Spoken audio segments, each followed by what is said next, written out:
So, welcome back to Chop's Garage, and here we are at BCA Bristol picking up an auction car.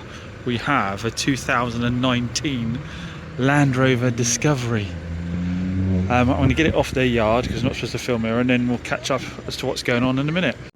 I am recording on my phone, sorry if the sound quality is not to scratch them out. We're just doing a quick bit of video. So this is the Discovery Sport I've just picked up from BCA. It's a 2019 with 62,000 miles. You might say, Chops, this isn't your normal cup of tea, which it isn't. What I'm doing is I am swapping this for a Yaris. I'm not literally swapping it. What I'm doing is I'm going to drive this to my mate Jamie down at Tailored Vehicle Solutions down near, I think down near Poole. I'm driving the car down to him because he bought this at Bristol, but he had a Toyota Yaris in, which is more my cup of tea, and wanted to sell it to me. And I said, well, why don't I, if you've got something you've bought at Bristol, drive it down to you, pick the Yaris up and bring it up. And it makes more sense for the journey than me having paying someone to drop me all the way down to pick up the Yaris. So that's what we've done. So I am driving this to Jamie. It is the 2-litre Ingenium, and he's bought it blind. For those who don't know, the 2-litre Ingenium engine is renowned for being a bit problematic. So if you buy one of these cars from auction, you have got a set of conners on you. So far, so good. It is absolutely lovely interior. It's driven fine here. We just popped up the road to get some lunch. Everything seems to be working. It's changing smoothly. There's no warning lights on the dash, but we've now got about 3 hours, I think, to get down to him, something like that. So we'll see how we get on. I'll update you shortly. So I apologise for the shaky camera. I haven't got my GoPro with me. It was a last minute decision to take some video because I'm not a YouTuber, am I? I'm a car dealer. So yeah, apologise for the shaking. So don't bother commenting. It is shaking. I know it's shaking. I know it's not great.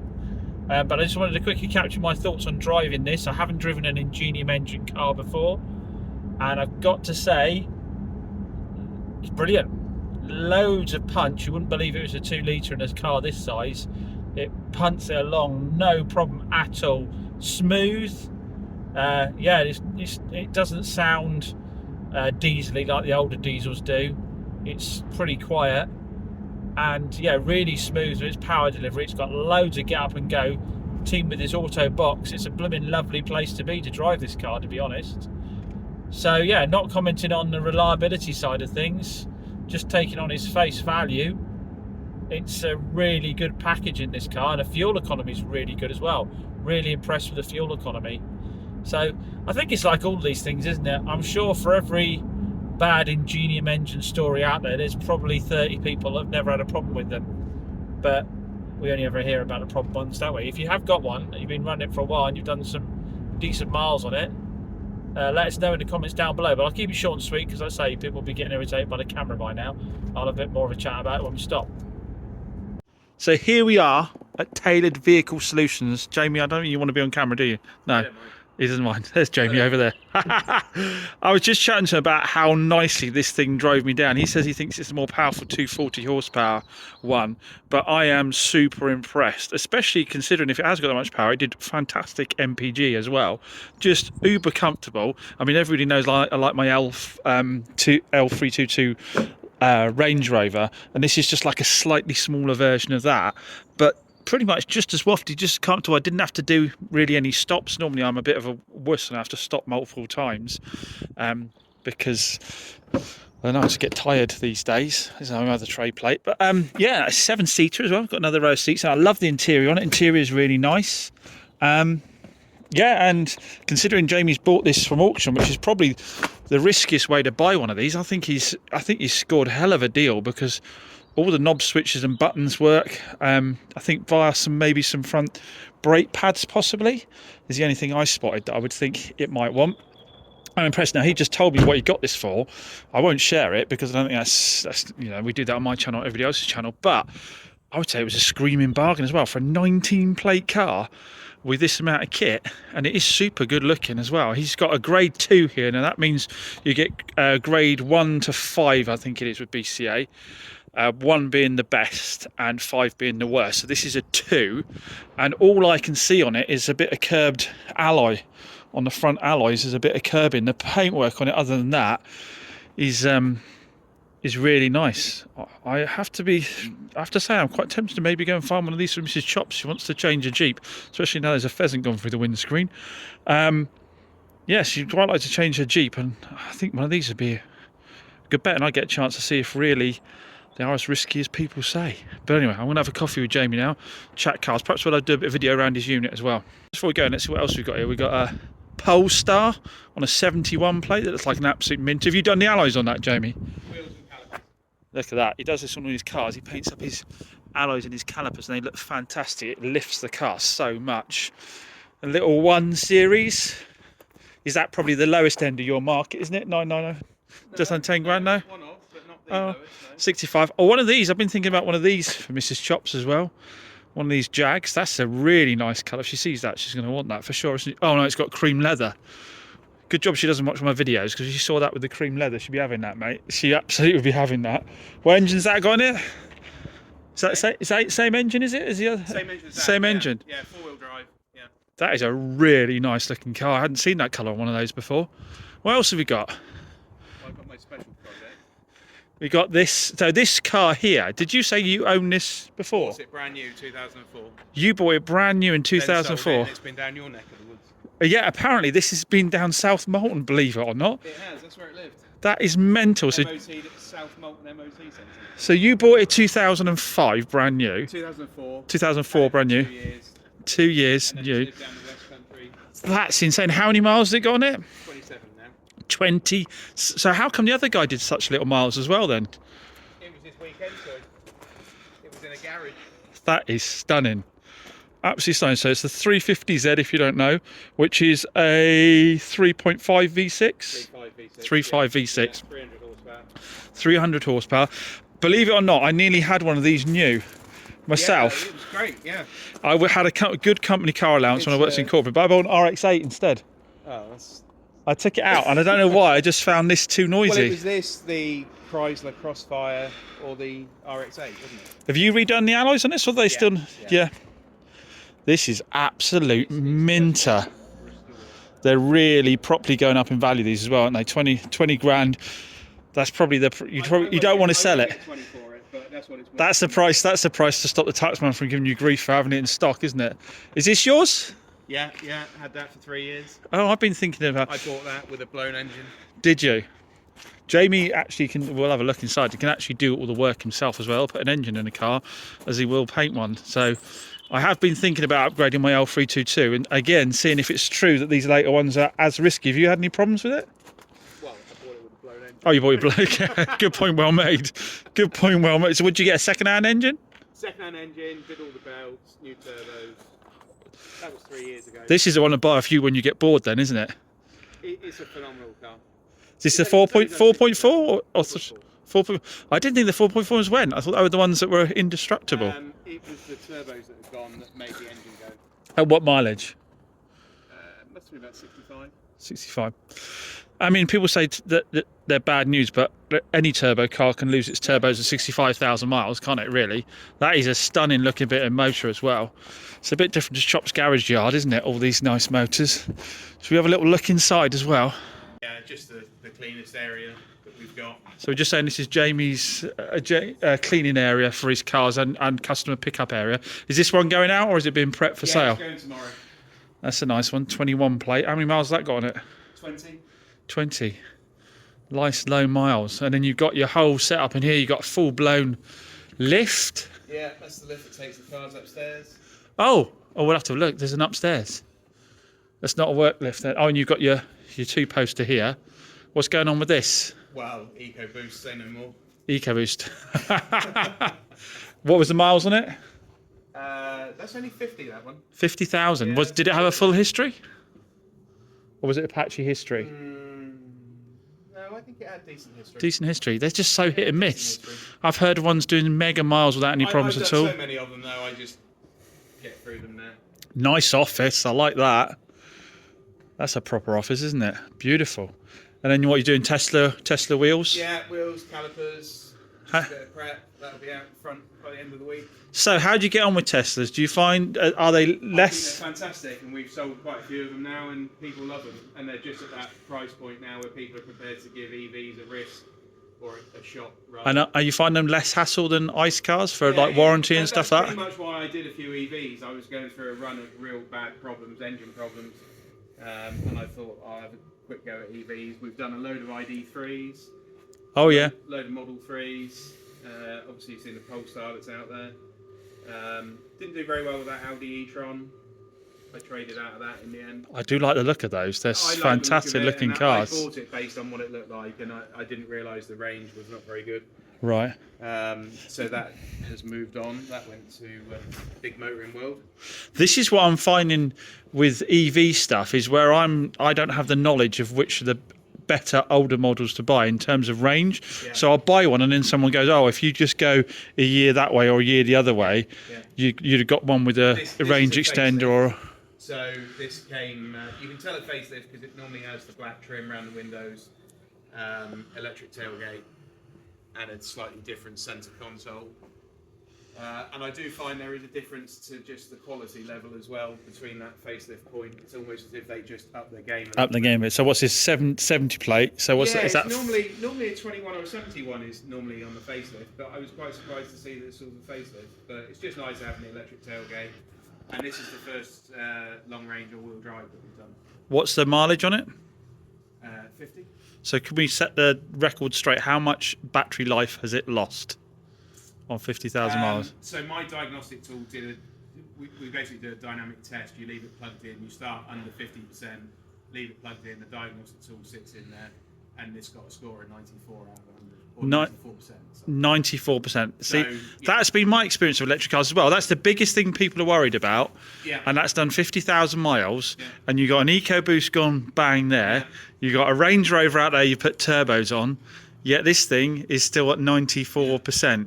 Yeah. So yeah, I mean, I'm not buying it. I'm afraid. I think all the people that are worried about range, they're talking about Nissan Leafs that only started out with 100 miles. I've That heard are, nothing but negative about Leaf.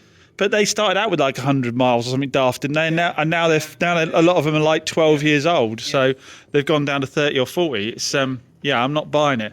Should we have a little look upstairs? And what you got upstairs? Yeah, go on. Here we are upstairs in Jamie's paint room. So Jamie is a full-blown painter, and as you can see by the amount of equipment he's got up here, it's absolutely mental. Oh, you got a full booth. I thought you. Oh wow. What's going on in here then? That is a Cayenne Turbo, year-old, that he reversed into a pole and beat the tailgate in. So I've been repairing that this week. So that's just in primer, ready for paint. So later that's this the week. customer. So that's a stunning bit of kit, that car. that is a full-blown booth, isn't it? That's yeah. Excuse the filters. I haven't changed the filters this year yet. Step away from rattle cans, isn't it? And then this is Jamie's dad's Nissan that he's absolutely redoing as well. You got some investment in this, haven't you? Some serious investment in this. In the building. Yeah, and on the equipment Yeah, and it's stuff been a like work in progress, but yeah. People told me I couldn't do it by having a body shop upstairs, but so you can bring the cars up on the lift cars here. up on the lift, yeah. Proper cool. Loving it. Right, well, I'll get Jamie off camera now and we'll have a little brew. And then I've got a little Toyota Yaris to look at and head back home in. Unfortunately, by the time Jamie and I got done chatting yesterday, it was dark outside, so I wasn't able to video the chariot home that I was taking, which is this 65 plate Toyota Yaris. So got home about 10:30 last night after, like I say, going down to getting the car from Bristol, going down to Jamie, having a chat and driving home. About 10:30, my little Yaris got me back like a little stormer.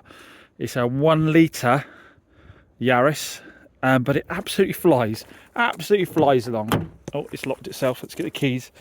Absolutely flies along and just sip the fuel.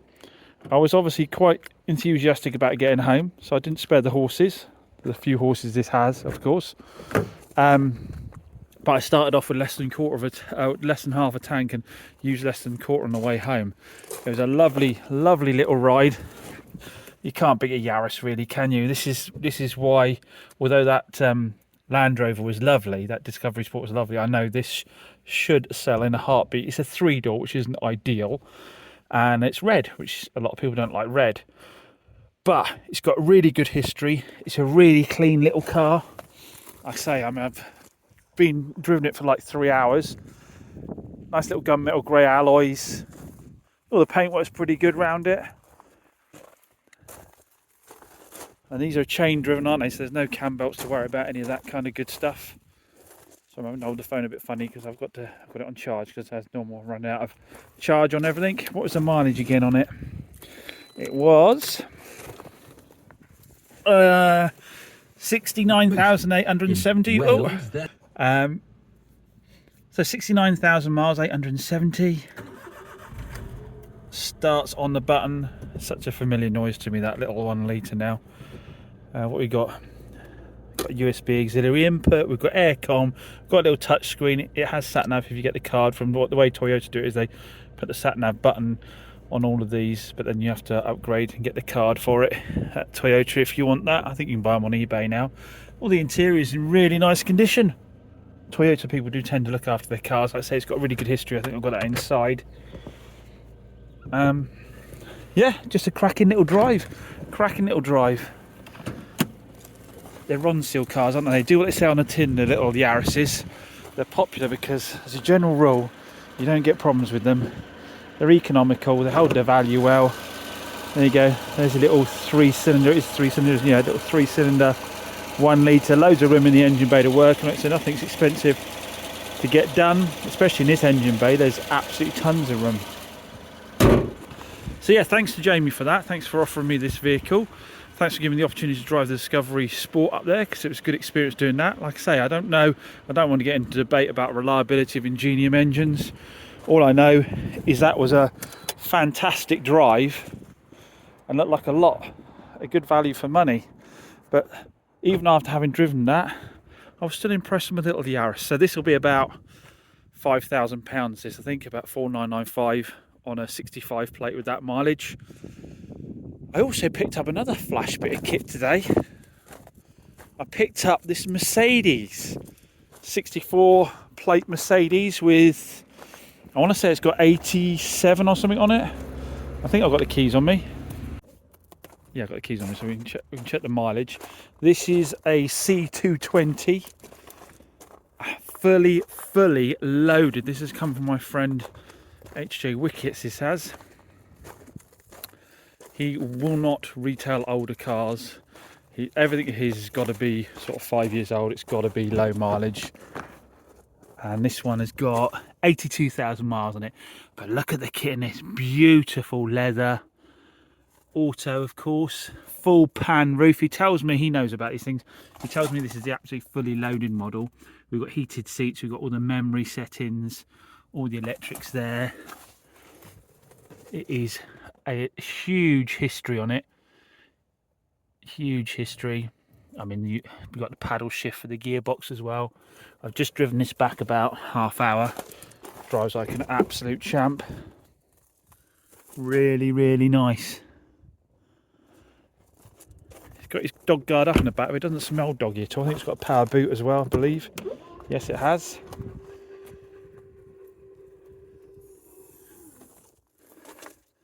This is a nice bit of kit. They are lovely cars to drive, these. This thing is about at the very high end of my sort of price range. I think this is going to be 11 grand, 10,995.